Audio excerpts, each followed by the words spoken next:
Voici mon tirage offert universel, celui de la Luna Crea que je vous invite à partager amplement. Dans un premier temps, nous analysons la coupe. Ici, sous l'influence de Mercure, voyage, échange et réseautage sont de mise.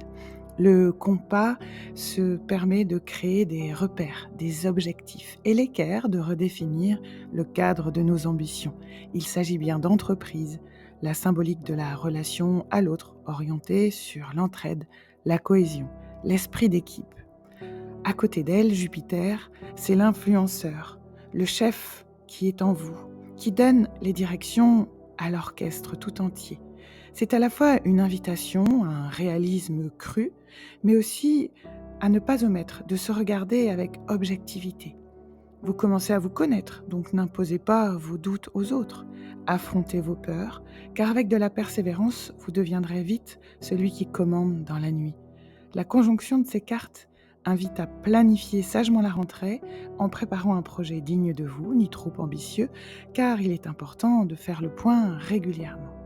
La suite tout de suite. À présent, nous analysons les cartes personnelles. Appui vous représente en ce moment. C'est une carte en position de force.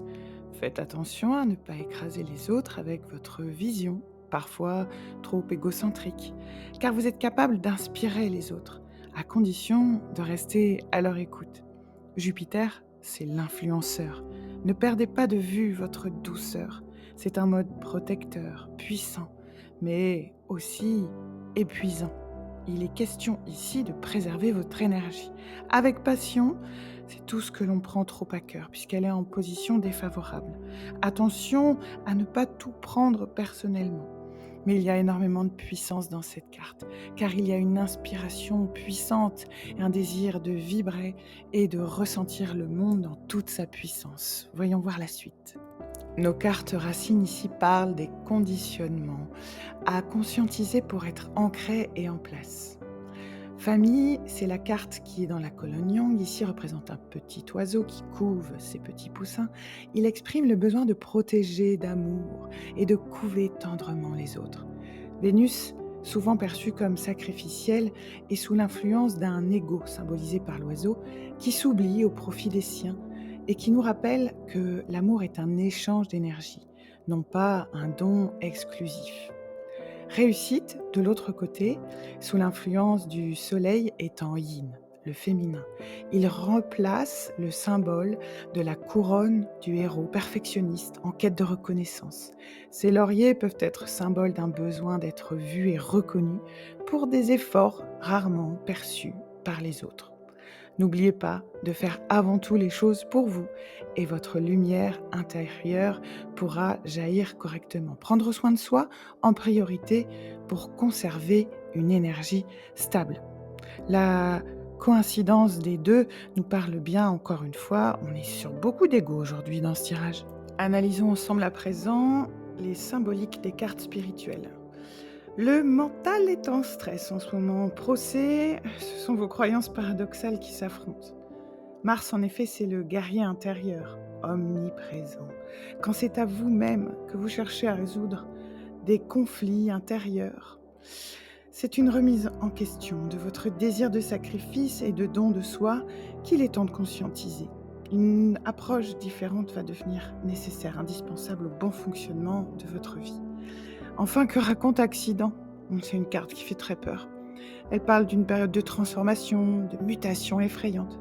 Et pourtant, ces dernières ont pour but de vous permettre de prendre votre vraie place dans le monde. C'est une carte de reconstruction. Et oui, il faut d'abord déconstruire pour pouvoir reconstruire. On va travailler sur des nouvelles bases, mais on va regarder ce qui se passe ensuite tout de suite. Les cartes de synthèse, on les analyse en verticalité et en horizontalité, avec les cartes au-dessus et au-dessous.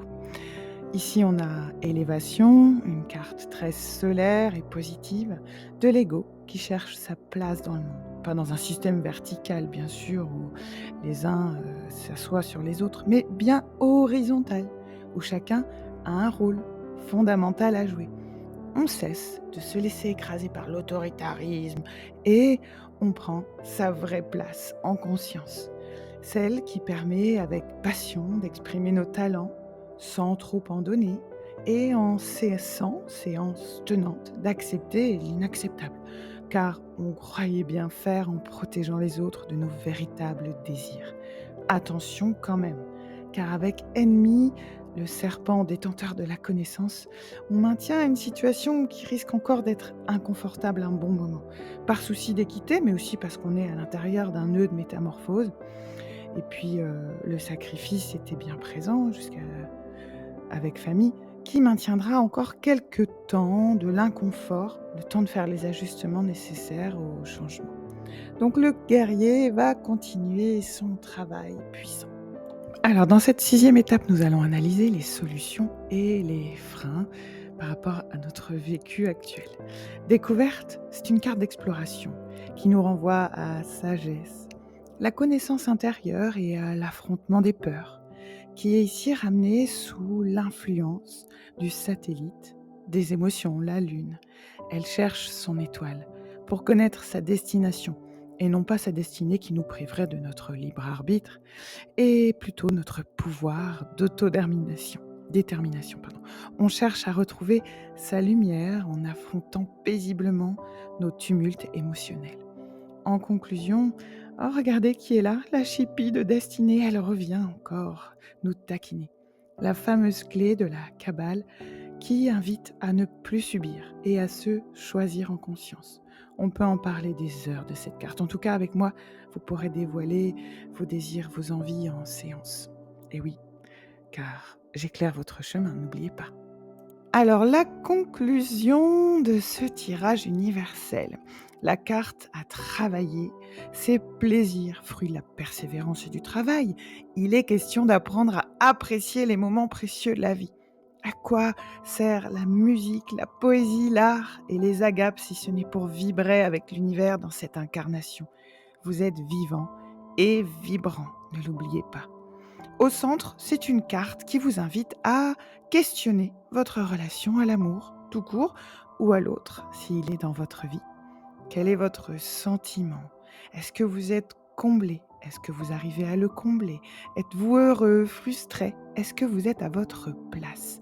Cette carte vise à se poser les bonnes questions pour avancer, stabiliser, combler, équilibrer. Enfin, le bonheur, c'est avant tout votre responsabilité. Que faites-vous pour apprécier votre univers? C'est à la fois une carte de gratitude, mais aussi de responsabilité. Et c'est un hommage à la vie. Alors belle journée à vous tous et n'hésitez pas à mettre des commentaires si ce tirage universel vous a touché.